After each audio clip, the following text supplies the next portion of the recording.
Fala pessoal, tudo bem? Meu nome é Túlio. No vídeo de hoje a gente vai conversar um pouquinho sobre o Vigir, o fundo de CRI da Valora, que investe majoritariamente em operações atreladas ao CDI. A gente vai conversar um pouquinho aqui sobre o fundo, atualizações, mas principalmente sobre dois pontos. Primeiro, o que eu mais recebo pergunta aqui hoje no canal: compensa entrar em Vigir em outros fundos que estão atrelados ao CDI? Cotação vai cair, vai subir, rendimento vai cair, vai subir? Segundo ponto: por que o Vigir está com uma exposição mais alta em IPCA? Hoje o fundo, a gente vai olhar, ele tem 5% ali em IPCA.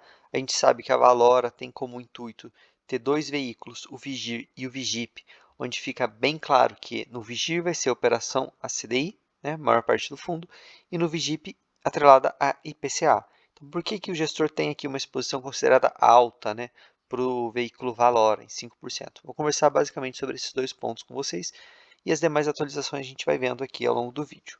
Então vamos lá, comentários do gestor. O fundo encerrou o mês de abril com 95,5% do seu patrimônio líquido alocado em CRI, distribuído em 53 diferentes operações. Os demais recursos estavam investidos em instrumento caixa.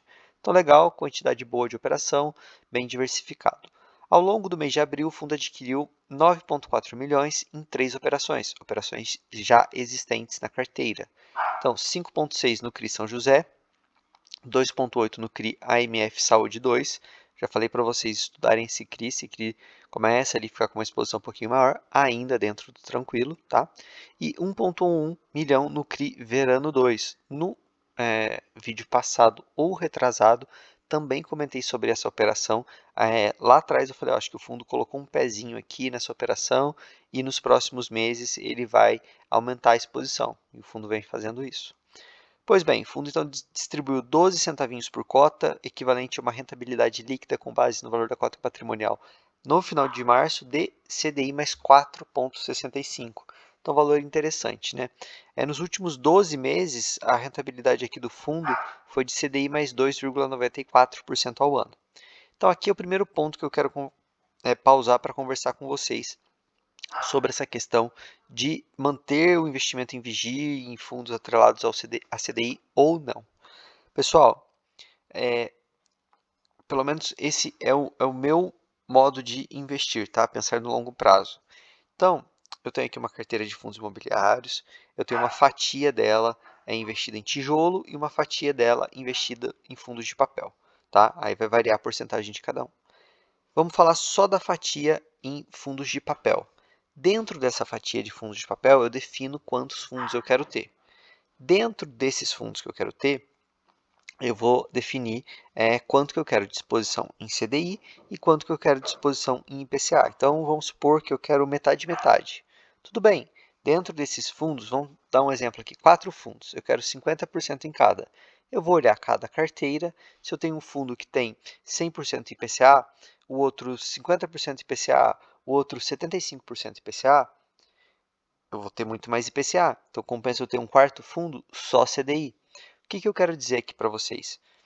Que vocês não têm que investir só pensando esse fundo é bom ou esse fundo é ruim. Obviamente que tem, mas tem que olhar a composição de todos os fundos que tem na sua carteira. Então, você quer ter exposição dentro da parte de papel de vocês pro longo prazo no CDI? Ah, quero. Beleza. Quantos por cento que você quer? Quero X%. Tá. Eu bato esse X% só que com fundos que são híbridos, ou seja, ele tem ali a operação IPCA e a operação CDI, 60-40, 70-30. Ah, sim, beleza. Não, quero um veículo exclusivo só de CDI, porque para mim, aqui fazendo o estudo histórico, o CDI é sempre de 9% e para mim tá bom, quero ter um fundo com essa exposição. Então, beleza, tem um fundo com essa exposição. Entendeu que vocês têm que pensar no macro e no longo prazo? Porque, por exemplo, o Vigir, na época da Selic a 2%, se eu não me engano, chegou a custar 60, R$ 65. O fundo pagava muito pouco. Quem comprou lá atrás está com um dividendo estratosférico agora. Por outro lado, muita gente comprou esse fundo na alta da alta porque ele estava pagando bem. Então, naturalmente, com a Selic caindo, a cotação cai um pouco, o dividendo também. A questão é, você que comprou na alta, quer ter CDI pro longo prazo, o fundo é bom, mantém na sua carteira. Lembrando que na recomendação de compra nem de venda, estou simplesmente comentando. Ah, não quero ter exposição ao CDI. Acho que o IPCA performa melhor nos meus estudos, eu prefiro. Então, beleza, não tenha um fundo que é majoritariamente exposto em CDI, entendeu? Então, a gente analisa primeiro a carteira como um todo, quanto que você quer ter em cada indexador, quantos fundos você quer ter, depois a gente vai para o ticker, né? Analisa o fundo, por fim o dividendo, tá? Então, é mais ou menos esse o meu racional. Pessoal, vocês gostaram dessa minha análise, desse tipo de conteúdo, onde eu comento um pouquinho mais sobre como formatar a carteira? Deixa o like. Quem sabe eu faço um vídeo só sobre isso. Se eu ver que tem demanda, eu faço. Também não esquece de se inscrever, beleza? Então aqui, qualidade de crédito da carteira. O fundo fala que está tudo tranquilo, então considerando as últimas decisões que vêm sido veiculadas pela imprensa sobre uma eventual crise de crédito, a equipe de gestão gostaria de reforçar que todos os CRIs da carteira do fundo encontram-se adimplentes e também saudáveis. O fundo encerrou o mês de abril com 171.981 cotistas, crescimento de 9,2%. Fundo crescendo bastante aqui, né, no número de cotistas. Tomara, já vou deixar aqui o meu, o meu alerta para a Valora, que na próxima emissão a Valora vai ter aqui uma base muito grande de cotistas, que ela brigue por um custo menor para os seus cotistas, porque a Valora ela tem, né, o Vedrossi ele gosta de valorizar ali os players da distribuição e tem algumas emissões que esse custo ficou bem alto. Tomara ali que chegue num valor que seja boa para as duas partes, né? Eu estou comentando bastante aqui sobre emissão em alguns fundos de papel. Os fundos têm se recuperado, né? Então, pode ser que em breve abra uma nova janela de captação. O volume médio de negociação foi de 3,3 milhões, então liquidez super tranquila. Eventos subsequentes, o fundo adquiriu um total de 6,7 milhões, distribuídos em 3 operações diferentes, todas indexadas ao CDI. Então, legal. A gente vai dar uma olhadinha aqui na DRE, o fundo gerou um resultado até maior do que ele distribuiu. Hoje o fundo tem aqui um centavinho por cota, tá? Retido aqui, não distribuído. Bom, quero dar uma olhadinha aqui na carteira de ativos para vocês. Aqui é o CRI AMF Saúde 2 que eu comentei com vocês. Esse CRI, ele era uma posição bem mais aqui abaixo, no meio aqui do fundo, e eles foram aumentando a exposição, já está aqui em quinto lugar. Lembrando que essas primeiras operações, já comentei isso algumas vezes, o fundo utiliza muitas vezes como caixa. São CRIs um pouco mais high grades, né? A gente pode até ver aqui pela taxa, também pelo devedor, e o fundo aloca o capital aqui e depois, se ele vê uma outra oportunidade, ele vende ali, tem muita liquidez e aloca em outro local. Aqui é o CRI Verano 2, a gente vê aqui também, eles já aumentaram um pouquinho mais a exposição, comparado ao mês passado, bem pouquinho, né? Quero comentar, ó, o fundo tem aqui um caixa líquido, então, de quase 45 milhões. Um valor interessante aqui, vamos ver o que o fundo vai fazer nos próximos meses. Eu estou curioso por quê? Porque o fundo hoje ele tem aqui 5% em IPCA.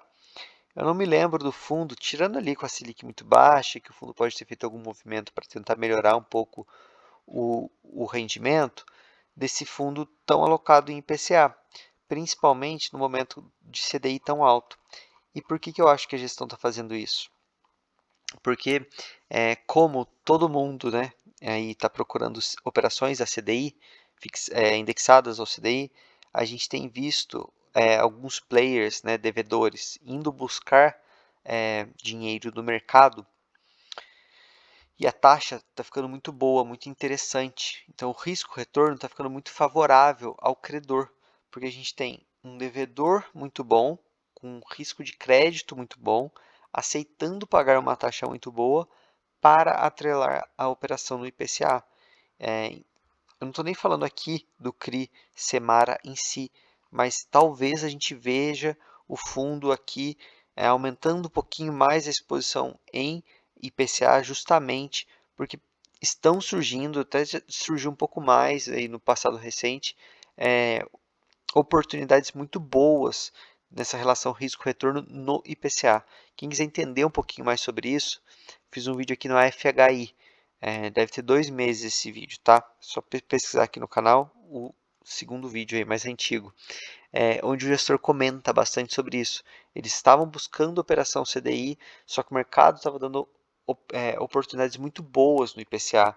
Então, eu estou curioso para saber o que o fundo vai fazer com esse caixa de quase 45 milhões, se ele vai talvez aumentar essa exposição até 10%, que seria talvez um limite aqui, visto que a Valora ela tem que investir majoritariamente em CDI, mas seria interessante, até porque se a gente tiver uma queda na Selic, pode ser que tenha uma remarcação positiva aqui em algumas dessas operações em IPCA, e aí a gestão consegue vender isso aqui e depois alocar novamente no CDI, que por sua vez vai ter uma marcação ao contrário, né? Então, interessante, pode ser que um pezinho aqui no IPCA para até poder fazer esse hedge aí, pode ser interessante. Pessoal, no mais é isso, vídeo aqui rápido para vocês, o fundo segue tranquilo, a carteira está saudável, deve aí manter esse dividendo pelo menos até o fim do primeiro semestre. Beleza? Se gostaram, deixa o like, se inscreva, lembrando o grupo do Telegram está na descrição e comentário fixado. Valeu!